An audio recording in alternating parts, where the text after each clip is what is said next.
오늘은 저희들 벌써 새해가 시작되고 세 번째 주일을 맞이합니다. 우리말에 작심삼일, 삼이라는 것이 좀 의미가 있죠.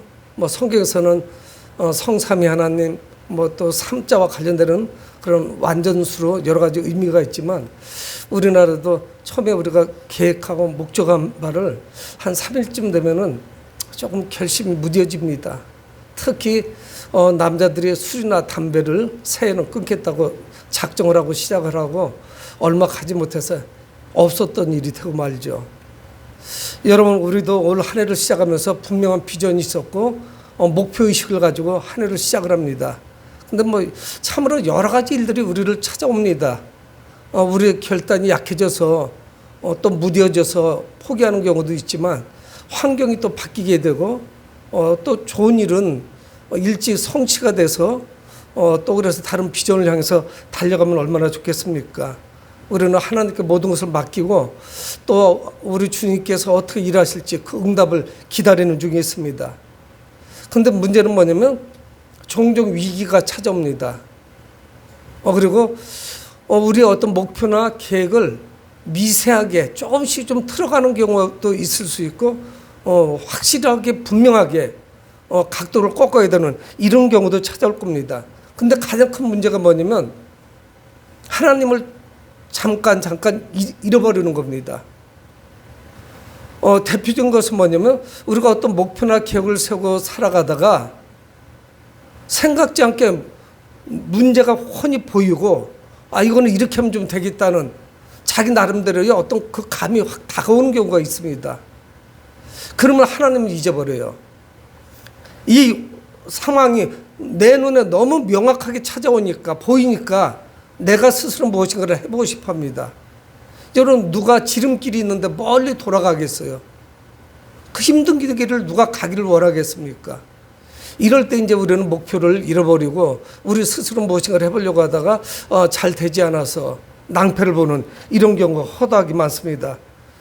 그래서 하나님 뜻을 뒤로 하고, 그리고 내가 내 손으로, 내 힘으로, 내 스스로의 노력으로 무엇인가를 잡아보려고 하는 거. 여러분, 하지만 우리는 기다릴 줄 알아야 되고 하나님께서 어떻게 하셔야 될지 하나님의 뜻을 따라야 됩니다. 특히 오늘 본문을 통해서 우리는 출애굽 역사에서 하나님을 어떻게 이스라엘 백성들을 그 40년간을 인도해 주셨을까 하는 거예요. 그 핵심적인 말씀이 오늘 본문에 나옵니다. 이제 오늘 본문에 앞에 시작을 하면서 그렇게 말씀을 하는데, 바로가 백성을 보낸 후에, 이거는 굉장히 의미심장해요. 왜 그러냐면 우리가 잘 알고 있다시피 히브리 백성들, 이스라엘 백성들은 애굽에서 종살이를 했습니다. 그 기간이 무려 430년이에요. 430년 동안 종살이를 했다면 뭘까요? 우리나라는 겨우 35년간 일본의 식민지 생활을 했는데 창씨개명까지 했습니다. 이름까지 바꿨어요. 그리고 우리나라의 지식층들, 지도자급들은 황군 신민이 돼야 된다. 황국 신민. 그래서 바로 일본에 아주 충실한 충성스러운 신하들이 돼야 된다. 그러니까 전쟁에도 나가야 되고 젊은이들은 전쟁 가야 되고 이런저런 모습으로 사람들을 계속적으로 자극을 줍니다. 여러분, 그런데 430년이면 얼마나 길은 세월입니까? 때가 되어서 하나님께서는 이 이스라엘 백성들을 가나안 땅으로 인도하시죠. 근데 여러분, 그게 그냥 쉽게 되는 게 아니었어요. 하나님께서 나일강이 피로 바뀌는, 또 개구리가 나와서 모든 생활할 수가 없는 이런 재앙들, 9번째는 흑암의 재앙, 온 애굽 전체가 흑암이 찾아오죠. 그래도 끄떡하지 않습니다. 그의 마음이 강팍했다, 성경은 말씀해요. 그래서 이 바로 왕이 히브리 백성들을 여유만 생기면 보내려고 하다가 마음을 바꿔먹어요. 그래서 그의 마음이 강팍했다 말씀해요. 근데 10번째 재앙은 그가 피할 수 없는 재앙을 내리십니다. 그 애굽 내에 있는 모든 장자들, 초태생은 다 죽었어요. 그게 우리는 유월절이라고 하죠. 양의 피를 문 임방과 문설주에 바른 그런 가정만 장자가 죽는 재앙으로부터 벗어나고 모두가 죽게 되죠. 그래서 애굽 전체 곡소리가 들립니다. 장례식을 치르죠. 이제는 이 바로가, 애굽의 파라오 왕이 결국은 두 손을 다 들죠. 그래서 내보냈다는 이야기. 그러면서 오늘 본문이 시작되는 거예요. 바로가 백성을 보낸 후에 이거 의미심장하지 않습니까? 야, 이제 하나님이 다 하셨구나. 모든 게 끝났어요. 장자가 다 죽었습니다. 애굽 백성들은. 왕자들도 죽었고. 그러고 나서 그들 보고 이제 가라. 아니, 내가 지쳤다. 두 손발을 다 들은 거예요. 여러분, 이제 가나안까지 가는 거는 아주 쉬울 것 같습니다.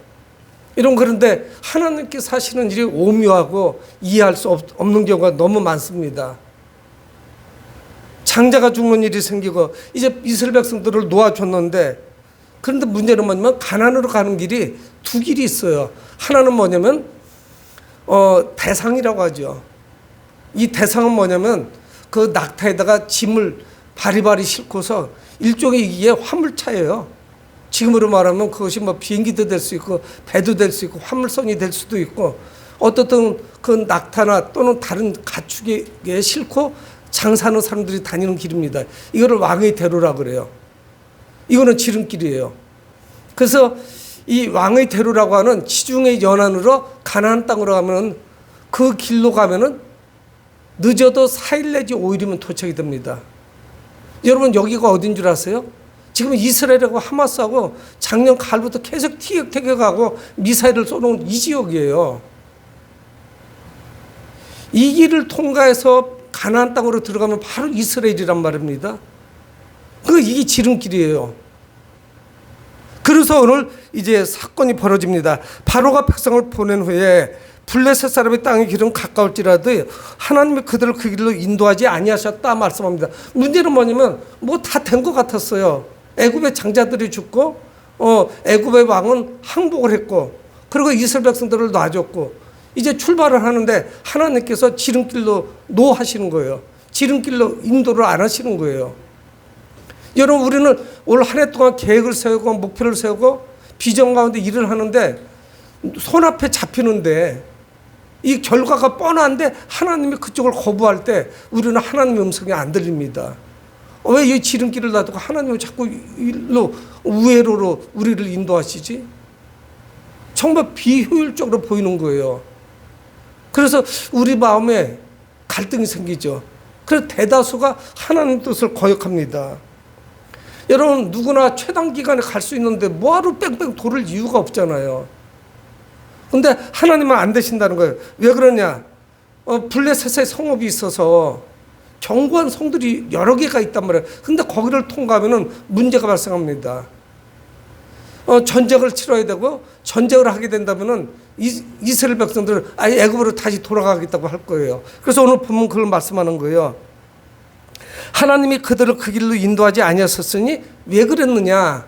이는 17절 중반절에 말씀합니다. 이는 하나님이 말씀하시를 이 백성이 전쟁을 하게 되면 마음을 돌이켜 애굽으로 돌아갈까 하셨습니다. 왜 그러면 이건 분명히 전쟁을 하죠. 언제 이방 민족이에요? 후에 인구 조사를 했더니 20세 이상 장정들만 60만 명입니다. 남녀노소 합하면은 거기에 숫자가 안 들어간 사람까지 합하면 적어도 150만에서 200만은 되지 않겠어요? 그 이상일 거예요.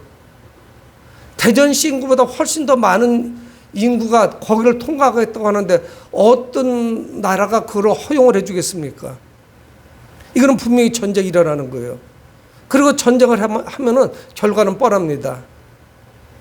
이스라엘은 그들의 노예 생활을 하다가 벗어났는데 뭐가 준비가 돼 있었겠어요? 아무것도 준비된 게 없어요. 그들이 쌓을 수 있는 자원이 아무것도 있습니다. 뭐가 있겠어요? 농기구 외에는 뭐가 있겠어요? 그래서 하나님은 가까운 길, 지름길이 있음에도 불구하고 그들을 우회로로 인도하시는 거예요. 왜? 애굽으로 돌아간다고 할까 봐. 하나님은 그들에게 자유를 주시고 그들을 해방시켜 주시고 그들의 비전을 이루어 주시길 원하는데 자꾸 우리의 자아가 하나님의 뜻이 싫다는 거예요.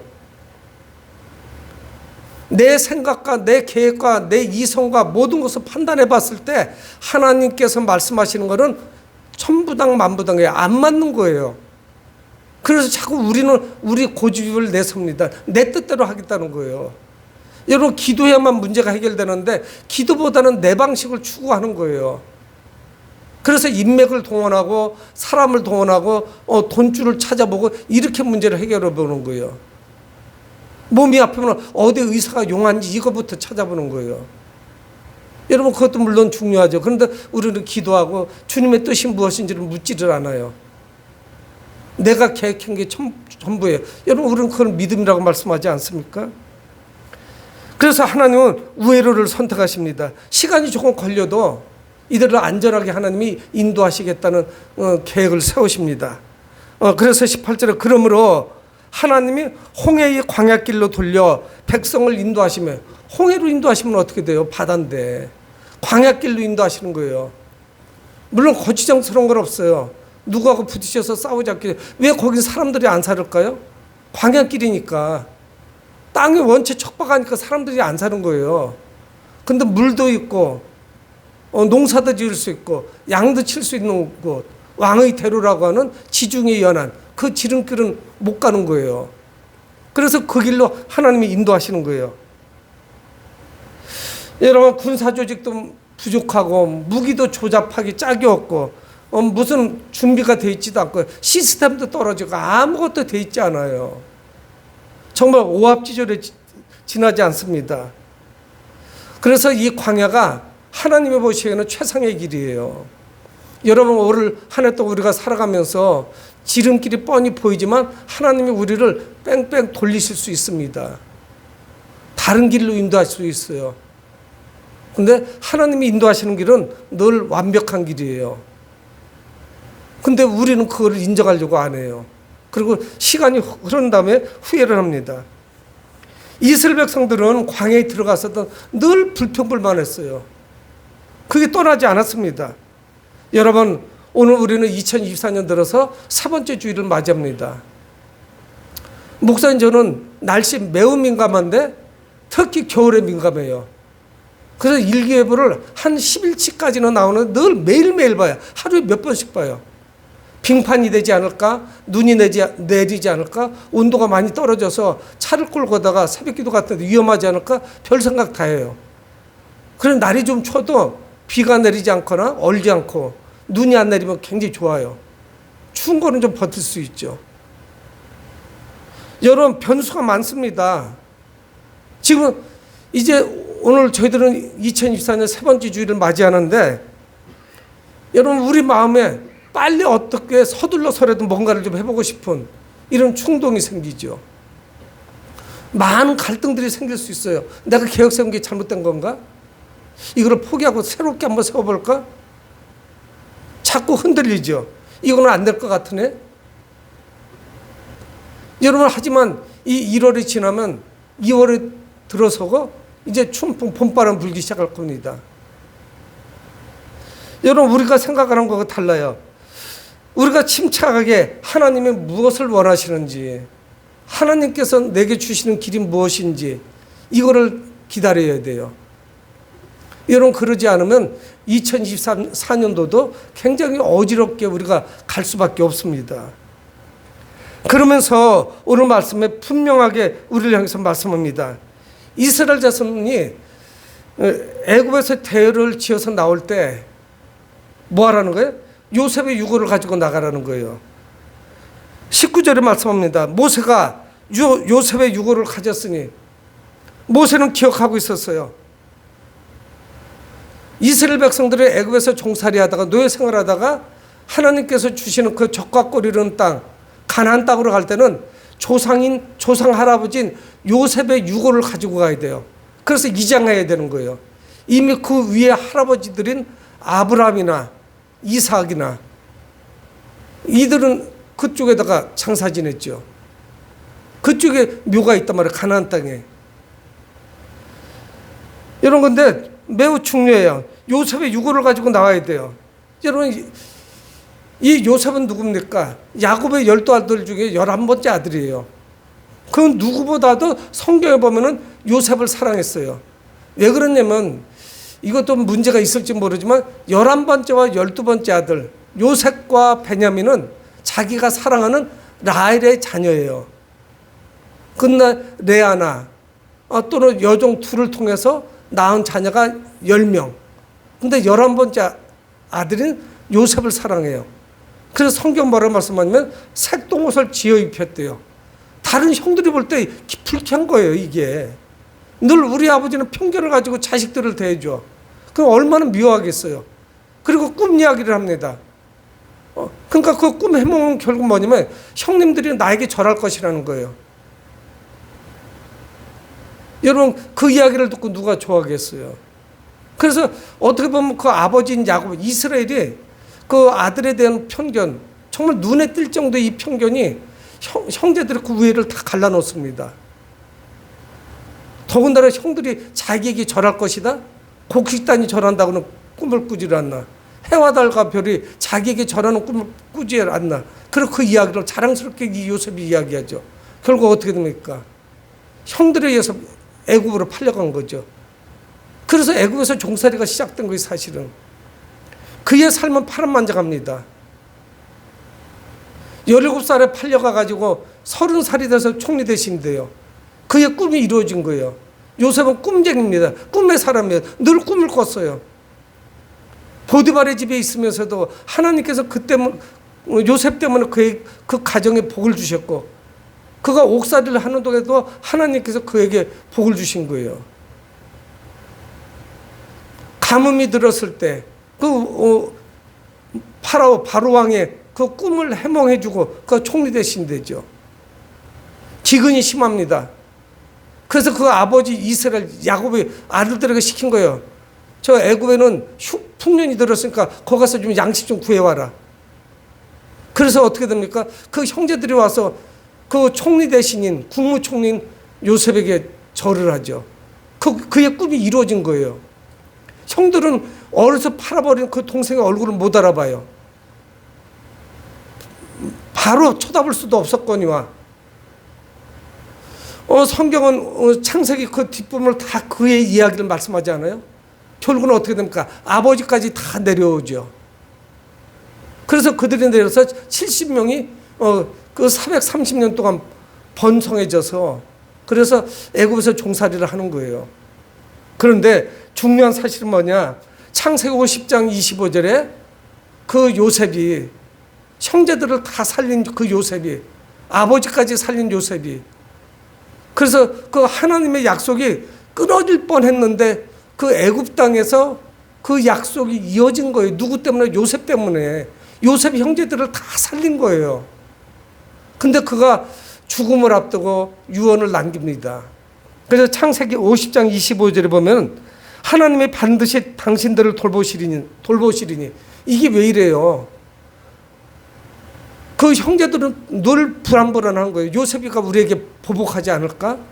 원수를 갚지 않을까? 우리가 자기를 어린아이를 팔아버렸는데 그 앙심을 품고 우리에게 보복하면 어떡할까? 이런 늘 노심초사했는데 요셉은 그 형님들을 안심을 시키죠. 하나님께서 나를 여기에 보내신 것이다. 그거 걱정하지 말아라. 나는 하나님의 뜻에 의해서 애굽에 온 것이고 형님들은 편안하게 그냥 사십시오. 그랬던 사람이에요. 그러면서 이야기합니다. 당신들은 여기서 내 해골을 메고 올라가겠다고 하라. 여러분, 이 요셉은 애굽을 발판으로 삼아서 형님들은 물론이요, 그 조카들, 형수님들, 아버지까지 다 살리는 그런 역할을 했지만은 그의 마음속에는 애굽이 아니었어요. 자기의 본향, 내가 가야 될 곳은 어디냐? 가나안 땅이에요. 여러분, 우리가 이 땅을 살아가면서 아무리 화려한 삶을 살아가도 우리가 가야 할 곳은요, 이곳의 화려함이 아니라 어디냐? 가나안이에요. 그것이 어디입니까? 바로 천국이에요.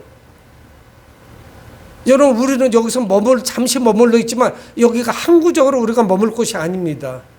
여기에 취해 계시면 안 돼요. 근데 모세는 그걸 기억한 거예요. 우리 조상인 요셉 할아버지가 말씀하셨지. 자기의 유고를 가지고 가라. 그게 하나님의 약속이었단 말이에요. 아브라함하고 하신 약속. 요셉에게는 어떻게 됩니까? 증조 할아버지예요, 아브라함은. 근데 그 아브라함을 통해서 하나님이 약속하셨어요. 그 약속이 뭐냐? 이스라엘 백성들, 히브리 백성들은 전부 가난해서 살아야 되는 거예요. 그거를 기억하고 할아버지인 요셉의 유고를 메고 나옵니다. 이거는 하나님의 언약으로 연결되는 것이죠. 요셉의 유언은 뭐예요? 믿음의 유언이었어요. 하나님의 말씀을 기억했고, 나는 이 애굽에서 잠들어서는 안 된다. 잠시 잠들 수는 있겠지만 나는 가나안 땅에 들어가야 된다. 이 하나님의 약속을 상기하는 것이죠. 말씀을 상기하는 거예요. 우리가 이 한 해 동안 살아가면서 하나님의 말씀을 붙잡고 살아가지 않으면 수시로 우리는 흔들릴 겁니다. 요셉의 유고를 메어 가라는 이야기는 뭐예요? 분명히 그곳에 갈 것이라는 확신이 요셉은 있었다는 사실이에요. 아무리 그곳이 에덴 동산같이 좋은 곳이라 할지라도 그 애굽은 그들이 있을 곳이 아니에요. 잠시 머물러 있는 곳이에요.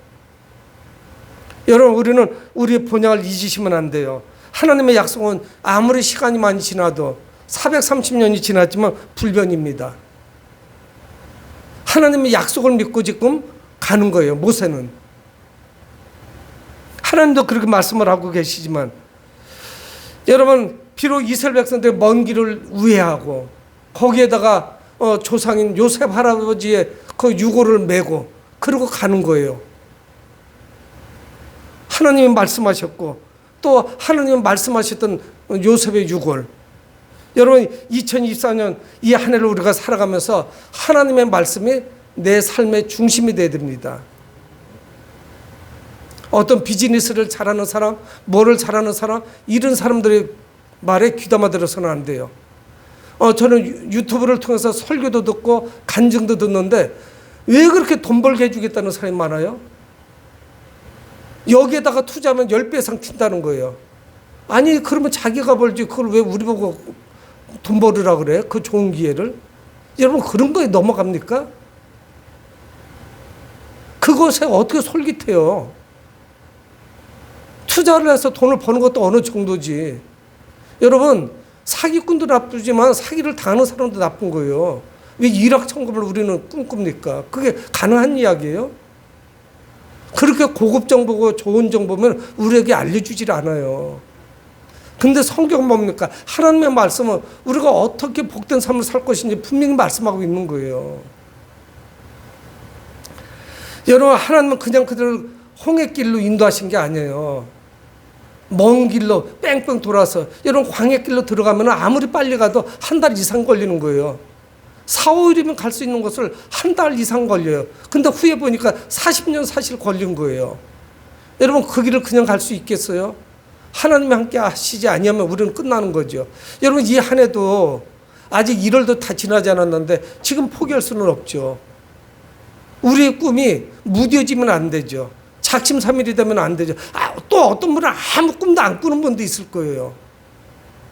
아무 생각도 없이, 내가 나이가 뭔 다른 생각이 있어. 그냥 편을 살다 주님 나라 가면 되지. 아니요, 중보기도 할 때가 얼마나 많아요. 그래서 성경 말씀하고 있습니다. 20절에 그들이 숲곳을 떠나서 광야 끝 에담의 장막을 치니, 광야 끝 에담의 장막을 쳤어요. 그 다음부터는 어떻게 하자는 거예요? 어디로 가야 되는지도 몰라요. 가본 경험도 없습니다. 다녔던 길도 아니에요. 막막해요. 근데 성경은 분명히 말씀합니다. 아직 홍해도 건너지 않았어요. 막다른 곳으로 자꾸 인도하는 거예요. 근데 하나님은 이스라엘 백성들에게 가시적으로 임해요. 눈에 띄게 임하십니다. 말씀으로도 말씀하지만은 하나님께서는 가시적으로 임해요. 자, 그래서 21절에 여호와께서 그들 앞에 가시며, 여호와 하나님께서 그들의 앞에서 가신대요. 그들 인도에 가시는 거예요. 길을 몰라서 헤맬 일이 없어요. 방황할 일이 없습니다. 하나님만 따라가면 돼요. 여러분, 그런데 우리는 자꾸 흔들려요. 하나님을 안 따라가니까 흔들리는 거예요. 내가 내 길을 가려고 하니까 힘든 거예요.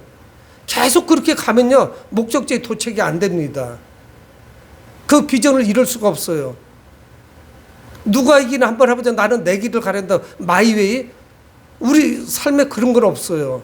주님을 따라가야 돼요. 마이웨이가 아니에요. 주님의 길이죠. 주님이 인도하시는 대로 가야 되죠. 이스라엘 백성들은 맨 앞에서 여호와 하나님께서 인도하시는 거예요. 그래도 안 따라가는 사람이 있을지 모릅니다. 자기 길 자기가 가는 사람들, 딴 길로 가는 사람들. 여호와께서 그들 앞에 가시며 낮에는 구름 기둥으로 그들의 길을 인도하시고 밤에는 불 기둥으로 그들에게 비추사 낮이나 밤이나 진행하게 하시니, 낮에는 구름 기둥으로 인도하시고 밤에는 불 기둥으로 인도하시는 거예요. 여러분, 여기는 광야입니다. 낮에는 구름 기둥으로 태양을 가려줘요. 구름이 끼니까 그 안에가 얼마나 선선하겠어요. 쾌적한 상태에서 행진할 수가 있어요. 여러분, 광야길도 하나님께서 함께 하시면요, 이것이 천국길이에요. 아무리 좋은 것도 하나님이 안 계시면 그건 지옥이에요. 지옥과 천국의 차이가 뭐예요? 하나님이 안 계신 것이 지옥이고 계신 것이 천국이죠. 낮에는 그래서 구름 기둥으로 인도하시는 거예요. 그 떼약볕에서 얼마나 힘들겠어요. 광야에 바람이 있겠어요? 아니면 태양을 가릴 수 있는 나무가 있겠습니까? 근데 성경 분명히 말씀해요. 낮에는 구름 기둥으로, 밤에는 불 기둥으로. 일교차가 심하죠. 낮에는 더운데 밤에는 온도가 확 떨어져요. 추워서 견딜 수가 없습니다. 낮에는 시원하게 구름을 통해서 하나님께서 히터를 틀어주시고, 밤에는 불기둥을 통해서 에어컨을 틀어주고, 밤에는 불기둥을 통해서 히터를 틀어주시는 거예요. 따뜻한 거예요. 온도 조절을 하나님이 다 해주시는 거예요. 구름으로 태양을 가려주시고, 밤에는 불기둥으로 그 한기를 몰아내주시고, 하나님께서 이스라엘 백성들이 행진하는데 깊이 개입하셔서 함께 가시니 그 길이 피곤하겠습니까? 눈으로 보이는 현상만 봐서는 안 되죠. 여러분, 이 구름 기둥과 불 기둥이 어떻게 했다고요? 낮이나 밤이나 진행하게 하시니. 여러분, 언제까지 가냐면 가나안에 들어갈 때까지 40년 동안 그렇게 인도하시는 거예요. 이스라엘 백성들은 하나님의 뜻을 잘 몰랐죠. 여러분, 최적의 환경을 하나님은 만들어 주십니다. 가나안에 도착할 때까지 하나님이 동행하신 거예요. 여러분, 365일 동안 하나님이 나의 삶에 함께 하시고 동행하시는데, 나의 알량한 계획, 내가 세운 뜻, 이게 어디 소용이 있습니까? 무용지물이죠. 그분께 맡기셔야 되죠. 여러분, 하나님께서 이스라엘의 역사에 찾아오셔서 함께 하신 사건이 출애굽 사건이에요. 노예 생활하면서 그들은 하나님이 없는 줄 알았을 거예요. 다 잊고 살았을 거예요. 일부의 사람들만 빼놓고는. 모세가 하나님을 만나고, 호렙산에서 만나고, 가시다 떨기나무 불꽃 가운데서 만나고, 그리고 그에게 사명을 주시고, 그 불 끓는 듯한 그 소명감을 가지고 이스라엘 백성들을 지도자가 돼서 인도하는 겁니다. 여러분, 이스라엘 백성들에게 하나님의 임재의 상징인 이 구름 기둥과 불 기둥, 이것이 얼마나 큰 힘이 됐겠어요. 여러분, 근데 이렇게 좋은 것도 며칠 지나면 다 잊어버려요. 좋은 게 아니에요. 좋은 게 아닙니다. 여러분, 이 광야가 비옥한 애굽보다 더 아름다운 곳이었어요. 하나님이 함께 하시니까 안으겠습니다. 안정감을 찾을 수 있었어요. 평안했어요. 여러분, 우리는 그런 하나님을 놔두고 우리가 스스로 불꽃으로 뛰어드는 거예요. 그래서 스스로 고난을 자초해요. 고통을 당하는 거예요. 여러분, 우리를 두렵게 하는 수많은 난관들이 이 2024년도에도 있을 거예요. 예정하지 못한 거, 예상하지 못한 거, 전혀 예측이 안 됐던 일들. 왜 내 인생에 이런 일들이 생기는지, 이런 일들이 찾아오게 될 거예요. 어떤 때는 재정에서 견딜 수 없는 고통이 찾아올 겁니다. 관계에서 오는 고통도 있을 거예요. 질병이 찾아와가지고 정말 위기가 찾아오는 그런 경우도 있을 겁니다. 자녀들의 문제도 순탄하지 않을 거예요. 뭐 이런 것 저런 것들이 자꾸 꼬여가지고 견딜 수가 없을 때가 있을 겁니다. 여러분, 하지만 위기 때마다 이스라엘 백성들이 인도하신 하나님 그 구름 기둥과 불 기둥을 바라보시기 바랍니다. 우리는 그렇지 않으면 우리는 실패해요. 순탄한 것이 하나도 없어요. 우리에게 구름 기둥과 불 기둥이 필요합니다. 구름 기둥과 불 기둥이 없이, 하나님의 임재가 없이 살아갈 사람이 하나도 없는 거예요. 낮에는 떼약볕에 견딜 수가 없고, 밤에는 그 한기 때문에 잠을 잘 수가 없는 거예요. 여러분 이 360일을 어떻게 주님의 그 임재하심 구름 기둥과 불 기둥과 없이 어떻게 홀로 살아가시겠어요? 여러분 그건 담대함이 아니에요.